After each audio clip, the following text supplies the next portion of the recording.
रक्षा अनुसंधान एवं विकास संगठन यानी कि DRDO ने अग्नि प्राइम का सफल परीक्षण किया। इस नई पीढ़ी की बैलिस्टिक मिसाइल का परीक्षण ओडिशा के तट पर डॉक्टर APJ अब्दुल कलाम द्वीप से किया गया। रक्षा मंत्रालय की ओर से जारी बयान के मुताबिक इस मिसाइल ने टेस्ट में पूरी तरह से सफलता हासिल की।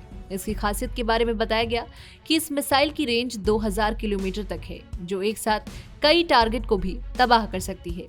मंत्रालय की ओर से कहा गया कि इसकी सटीकता और विश्वसनीयता की पुष्टि करने वाला ये प्री इंडक्शन नाइट लॉन्च था। रक्षा मंत्रालय ने जानकारी देते हुए बताया कि ये टेस्ट 7 जून की रात में किया गया। आपको बता दें कि ये नाइट लॉन्च मिसाइल के 3 सफल विकास परीक्षणों के बाद किया जाता है। उड़ान के डेटा कैप्चरिंग के लिए रडार, किलोमेट्री और इलेक्ट्रो ऑप्टिकल ट्रैकिंग सिस्टम जैसे उपकरणों को जहाजों में लगाकर विभिन्न स्थानों पर तैनात किया गया था।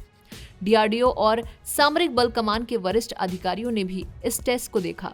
अब इस परीक्षण की सफलता के बाद इस बैलिस्टिक मिसाइल को सशस्त्र बलों में शामिल करने का रास्ता साफ हो गया है, जिसके बाद रक्षा मंत्री राजनाथ सिंह ने DRDO और आर्म फोर्सेस को बधाई दी।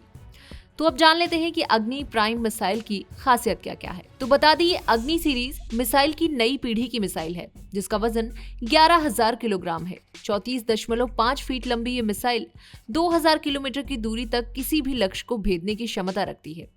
ये एक या एक से अधिक independently targetable re entry vehicle warhead भी ले जा सकती है, जिसके चलते ये मिसाइल एक साथ कई लक्ष्यों को तबाह कर सकती है। विशेषज्ञों के मुताबिक अग्नि प्राइम को अग्नि 4 और अग्नि 5 की टेक्निकल स्पेसिफिकेशन से लैस किया गया है, जिसके चलते ये काफी एडवांस टेक्नोलॉजी वाली मानी जा रही है। ये न केवल वजन में हल्की है, बल्कि इसे मोबाइल लॉन्चर से भी लॉन्च किया जा सकता है।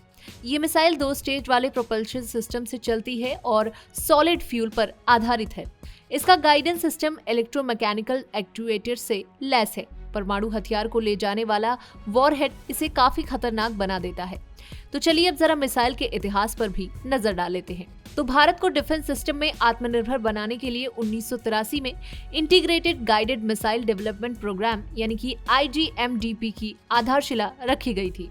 इसके तहत किए जाने वाले अनुसंधान और विकास की जिम्मेदारी DRDO को सौंपी गई। इसके तहत guided missile, semi automatic missile, speed guided missile की टेक्नोलॉजी को विकसित किया जाना था। IGMDP के तहत 4 तरह की मिसाइल सिस्टम को डेवलप किया गया, जिसमें जमीन से जमीन पर मार करने वाली कम दूरी की मिसाइल यानी कि अग्नि और पृथ्वी, जमीन से आकाश में मार करने वाली मध्यम दूरी की मिसाइल यानी कि आकाश, जमीन से आकाश में मार करने वाले प्रक्षेपास्त्र त्रिशूल, तीसरी पीढ़ी के टैंक भेदी प्रक्षेपास्त्र यानी कि नाग और के यानी कि कलाम फैमिली की मिसाइल को विकसित किया गया।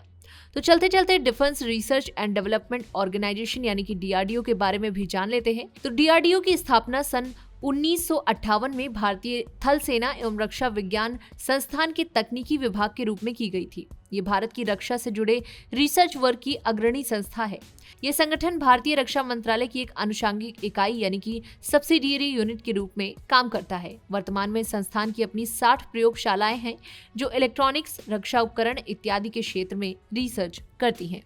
तो बस आज की वीडियो में इतना ही। इस वीडियो में दी गई जानकारी आपको कैसी लगी, कमेंट सेक्शन में लिखकर बताना बिल्कुल ना भूलें। ऐसी तमाम जानकारियों के लिए पढ़ते रहें, बढ़ते रहें। नमस्कार।